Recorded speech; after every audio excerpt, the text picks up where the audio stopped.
Selamat pagi pemirsa. Pemerintah mulai menyentuh kebijakan sensitif terkait dengan bahan bakar minyak bersubsidi. Rencana pemangkasan kuota Pertalite dan solar bersubsidi untuk tahun 2026 dinilai sebagai langkah aman dibandingkan kenaikan harga. Namun kebijakan itu tetap menyisakan pertanyaan besar. Akankah efisiensi anggaran berjalan seiring dengan keadilan bagi rakyat kecil? Pemirsa, inilah editorial Media Indonesia di seri ini Kamis 29 Januari 2026 dengan tema Memangkas BBM Subsidi Berbasis Keadilan. Bersama saya Luna Samosir dan Anda semua bisa ikut menyatakan pendapat Anda juga nanti dengan menelepon nomor 021 583 99 100. Dan pemirsa, pagi ini telah hadir bersama saya anggota Dewan Redaksi Media Group Arief Suditomo. Mas Anda, selamat pagi. Pagi Leo. Sehat-sehat Mas? Alhamdulillah. Ini kita bicara sesuatu yang sensitif ya soal BBM dan kelihatannya pilihannya adalah mengurangi BBM bersubsidi ketimbang menaikkan harga. Tapi pertanyaannya adalah apakah pilihan ini memang pasti lebih baik bagi kita semua, khususnya bagi rakyat, atau seperti apa? Apa yang disampaikan editorial, Mas? Ya, menyentuh hal-hal yang terkait dengan jumlah kuota BBM atau bahkan sesuatu yang lebih riskan lagi ya, mengurangi atau menambah subsidinya, itu sudah pasti merupakan satu hal yang amat sangat sensitif. Kalau kita bermain-main dengan jumlah subsidi yang diberikan, itu pasti akan berpengaruh dengan harga. Tetapi mempengaruhi jumlah kuotanya memang secara pelang yang ada di pompa bensin itu tidak terlihat ada perubahan harga, tetapi salah satu hal yang akan terjadi adalah antrian bila distribusinya memang tidak merata.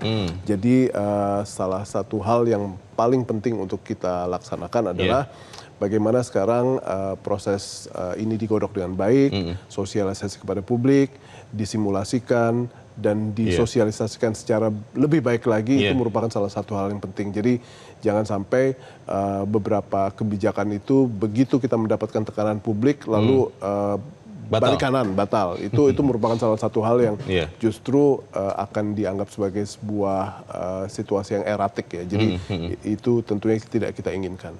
Kita berharap tentunya sosialisasi atau informasi terkait ini disampaikan lebih luas. Tapi pertanyaan berikutnya adalah apakah kalau misalnya ini diambil keputusannya, kemudian memang cukup bahan bakarnya, satu. Lalu yang kedua, apakah kemudian tidak memicu lagi penyalahgunaan? Karena kan konon katanya ada yang menyalahgunakan subsidi ini. Kita akan bahas itu, Mas Arief. Dan pemirsa, inilah editorial Media Indonesia untuk hari ini, Kamis 29 Januari 2026, Memangkas BBM Subsidi Berbasis Keadilan.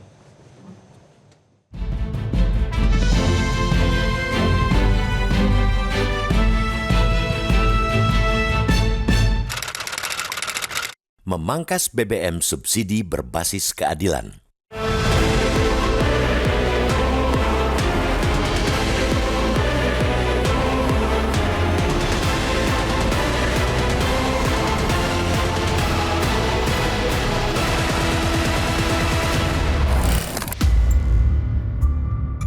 Pemerintahan di bawah kepemimpinan Presiden Prabowo Subianto dan Wapres Gibran Rakabuming Raka mulai menyentuh bola panas, yakni mengutak-atik bahan bakar minyak BBM bersubsidi. Badan Pengatur Hilir Minyak dan Gas Bumi BPH Migas berencana memangkas kuota BBM bersubsidi untuk 2026. Kuota Pertalite dipangkas 6,28%, sedangkan solar subsidi dikurangi 1,32%. Secara presentase, angka penurunan itu sepertinya kecil. Namun bila dilihat lebih detail secara nilai, angka penurunan itu tidak bisa dianggap remeh. Penurunan kuota solar subsidi 1,32% itu setara dengan 248,5 kiloliter. Sedangkan untuk Pertalite, penurunan itu setara dengan pengurangan 1,92 juta kiloliter. Memang, langkah tersebut menjadi strategi paling aman jika dibandingkan dengan harus menaikkan harga BBM. Sebab menaikkan harga BBM berpotensi memicu kenaikan harga barang dan jasa. Dengan kata lain, inflasi juga dipastikan meroket. Selain itu, kebijakan menaikkan harga BBM juga kerap dipandang tidak populer dan memicu protes masyarakat. Dampak sosial akan jauh lebih besar ketimbang nilai kenaikannya. Meskipun bagi sebagian kalangan, langkah menaikkan harga BBM akan mengurangi beban subsidi yang harus ditanggung pemerintah serta memperkecil selisih harga. dengan BBM non-subsidi. Pemangkasan kuota BBM bersubsidi bagi psikologis masyarakat kebanyakan dirasakan akan lebih tenang karena melihat harga BBM bersubsidi di papan stasiun pengisian bahan bakar umum SPBU tidak berubah. Dampak sosial dan politik akan jauh lebih lenyap sehingga inflasi tidak melonjak seketika. Kalaupun ada dampak langsung, yang mungkin terjadi adalah antrean di SPBU karena stok BBM subsidi yang berkurang. Akan tetapi, kemungkinan kelangkaan BBM di lapangan bisa lebih teratasi dengan menerapkan aturan efisiensi dan perluasan pembatasan sasaran masyarakat yang berhak menggunakan BBM subsidi.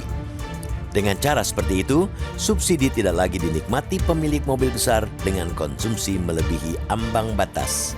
Apalagi, sebagaimana diungkapkan BPH Migas, pengawalan penyaluran BBM subsidi yang tepat sasaran bisa membuat penghematan 4,9 triliun rupiah pada 2025.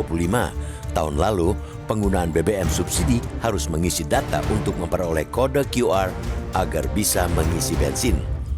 Jika pemerintah mampu menjamin mekanisme distribusi tepat sasaran, terbukti bisa meredam tekanan inflasi. Inflasi hanya akan menjerat kelompok menengah ke atas yang mau tidak mau bermigrasi dari BBM subsidi ke BBM non-subsidi. Namun, persoalan pemangkasan kuota bukanlah pada angka nominal semata. Pemangkasan kuota BBM bersubsidi juga mesti melihat siapa yang akan terdampak. Kelompok rentan mulai dari pengemudi aplikasi daring hingga pelaku UMKM adalah kelompok yang paling rentan. Secara di atas kertas, pemangkasan kuota BBM subsidi akan lebih menyehatkan anggaran pendapatan dan belanja negara APBN. Subsidi BBM yang berkurang berarti pengalihan dana ke sektor produktif lain. Akan tetapi, pemerintah tidak boleh sekadar mengutak-atik angka di atas kertas tanpa kepastian ketepatan sasaran. Tanpa regulasi yang tegas mengenai siapa yang berhak dan yang dilarang mengonsumsi BBM bersubsidi, pemangkasan kuota akan memicu antrian panjang dan spekulasi harga di tingkat pengecer. Jangan sampai rakyat kecil harus berebut sisa kuota. Negara harus hadir untuk memastikan bahwa efisiensi tidak mengorbankan keadilan. Jangan sampai ambisi mengejar menutup celah fiskal mengabaikan denyut nadi ekonomi rakyat di lapisan menengah ke bawah. Subsidi bagi masyarakat menengah bawah adalah instrumen keadilan dan dukungan pemerintah kepada individu, kelompok, atau sektor tertentu untuk mengurangi beban biaya atau meningkatkan akses terhadap barang dan jasa. Subsidi jangan hanya dipandang menjadi beban yang harus dibuang. Efisiensi jangan sampai dikontraskan dengan keadilan sosial. Negara tidak boleh sekadar berhemat tetapi membuat rakyat rentan harus berebut sisa kuota bensin subsidi. Harus ada jaminan kalau mereka yang berhak tetap mendapatkan hak secara utuh. Kelompok masyarakat sipil dan wakil rakyat di DPR harus memastikan pemangkasan kuota tidak menjadi pemangkasan hak rakyat kecil. Harus ada transparansi data dan evaluasi berkala terhadap kebijakan tersebut, agar penghematan dan keadilan tetap berjalan beriringan.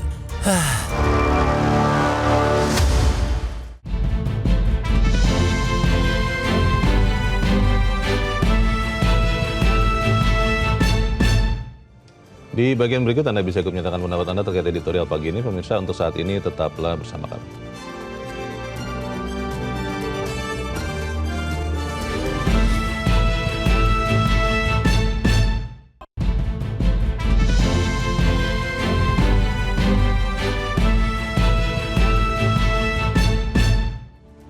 Terima kasih Anda masih bersama kami dan sekarang kita akan mendengarkan dulu Mas Arief pendapat dari pemirsa Metro TV. Kali ini ada dari Riau, ada Pak Heri. Pak Heri, selamat pagi. Halo. Pak Heri di Riau. Pak Heri. Kelihatannya belum bisa terhubung, nanti kita akan coba lagi. Mas Arief, tapi kembali lagi ke pertanyaan tadi sebelum jeda. Ya.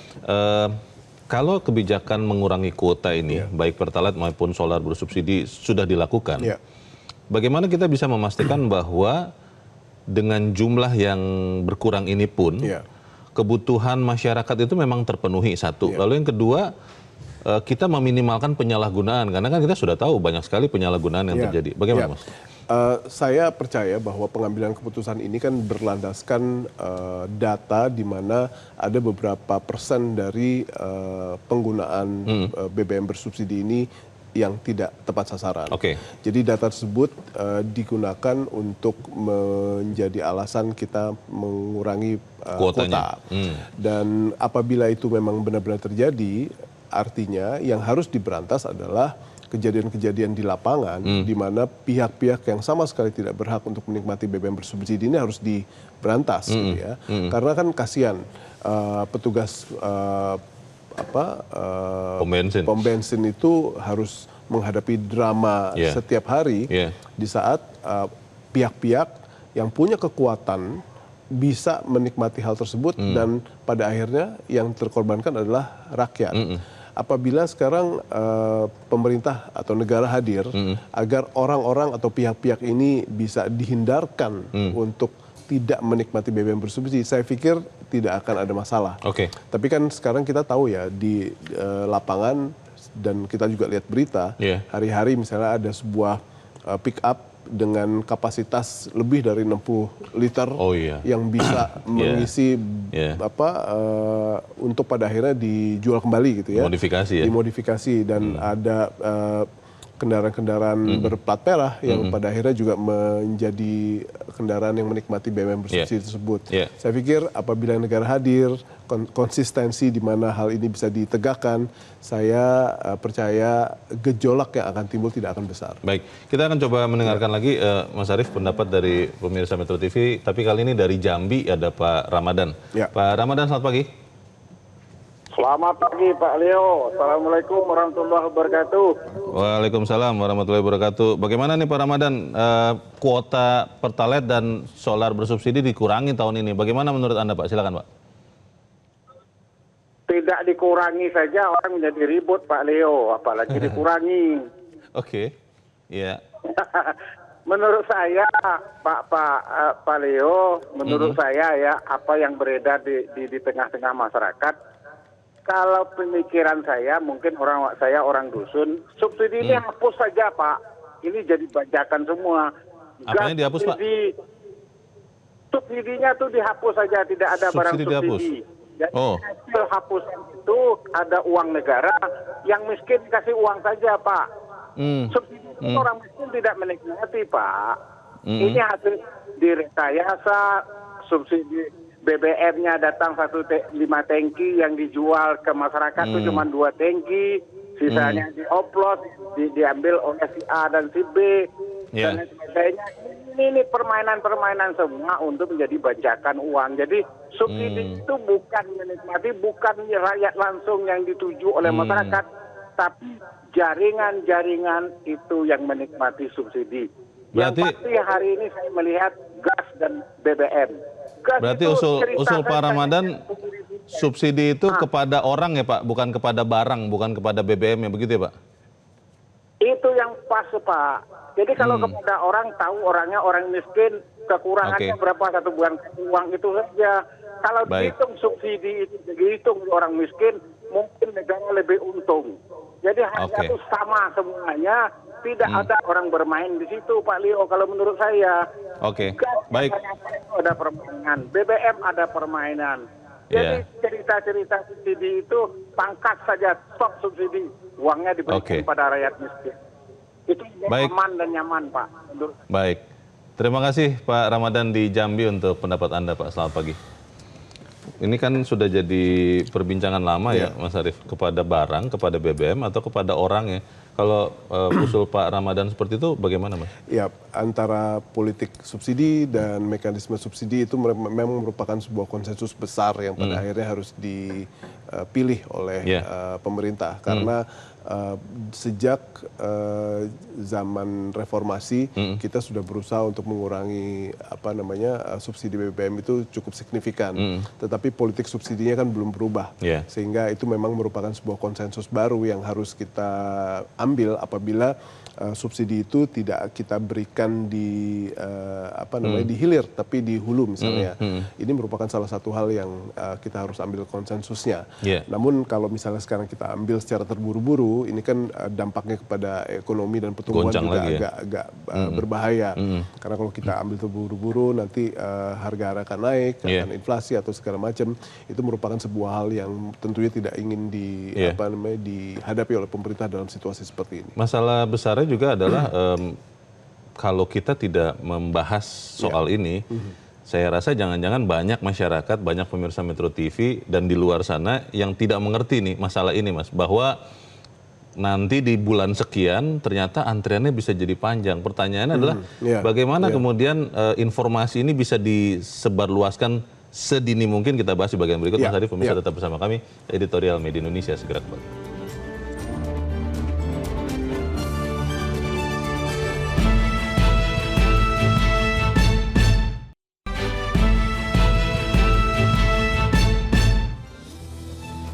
Terima kasih Anda masih bersama kami. Kita di bagian akhir diskusi kita pagi ini. Mas Arief, kalau bicara subsidi untuk orang, itu kan sesuatu yang baik, tapi di Indonesia masalahnya data kita itu masih dipertanyakan. Kemudian yang kedua juga mekanismenya biasanya suka ada yang nyegat di tengah jalan tuh, Mas. Nah, bagaimana kemudian, mungkin tidak bicara tahun ini ya, karena subsidi ke orang itu kan harus dibicarakan dulu. Bagaimana kalau itu bisa dilakukan, lalu bagaimana itu bisa disosialisasikan? Sosialisasi ini memang merupakan sebuah tantangan yang amat sangat besar ya, buat bagaimana kita menegakkan sebuah kebijakan. Karena kan Leo, kita seringkali mengalami beberapa diskursus dalam hal kita memiliki atau kita akan memiliki sebuah kebijakan baru. Masih ingat bagaimana kita dulu pernah punya polemik tentang PPN? Itu kan merupakan salah satu hal yang pada akhirnya dianggap oleh orang luar itu sebagai sebuah kebijakan yang terdampak akibat tekanan publik gitu ya. Nah, ini kan kita tidak boleh lagi mengulang hal itu, sehingga kalau memang ini memang akan diterapkan, publik harus tahu, publik harus disadarkan bahwa negara akan melakukan berbagai macam kebijakan untuk melindungi mereka.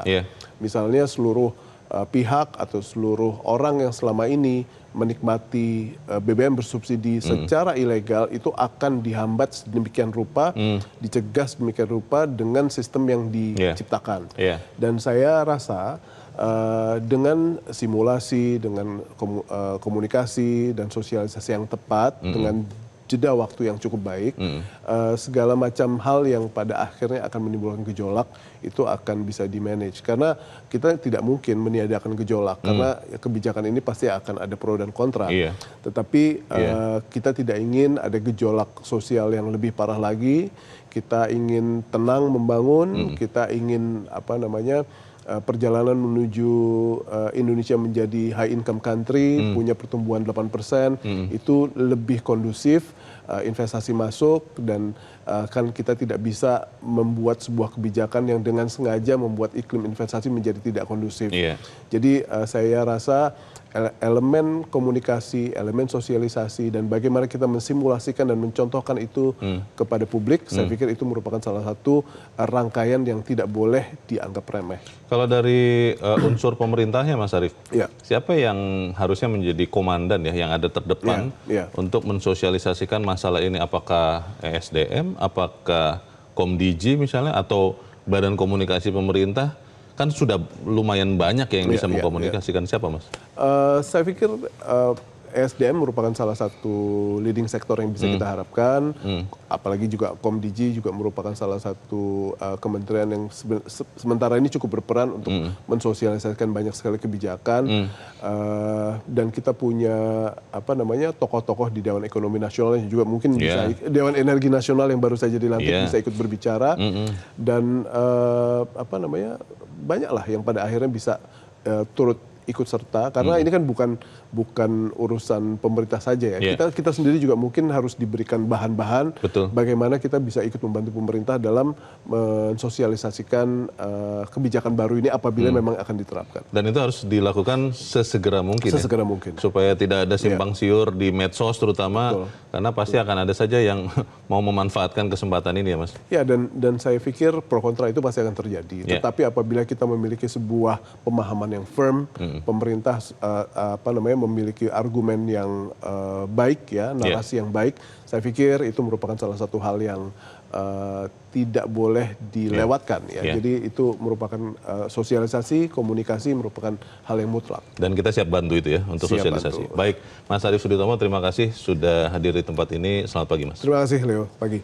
Pemirsa, pemangkasan kuota BBM bersubsidi tidak boleh sekedar menjadi langkah teknokratis menutup defisit anggaran. Negara harus hadir untuk memastikan subsidi tepat sasaran dan tidak menyingkirkan kelompok rentan. Efisiensi fiskal penting, namun keadilan sosial jauh lebih menentukan karena subsidi bukan sekedar angka di APBN tetapi penyangga kehidupan jutaan rakyat kecil.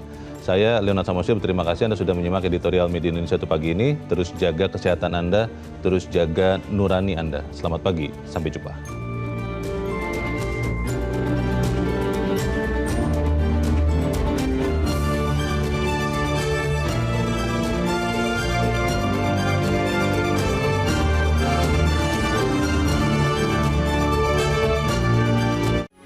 Metro TV. Jelajahi cara baru mendapatkan informasi. Download Metro TV Extend sekarang.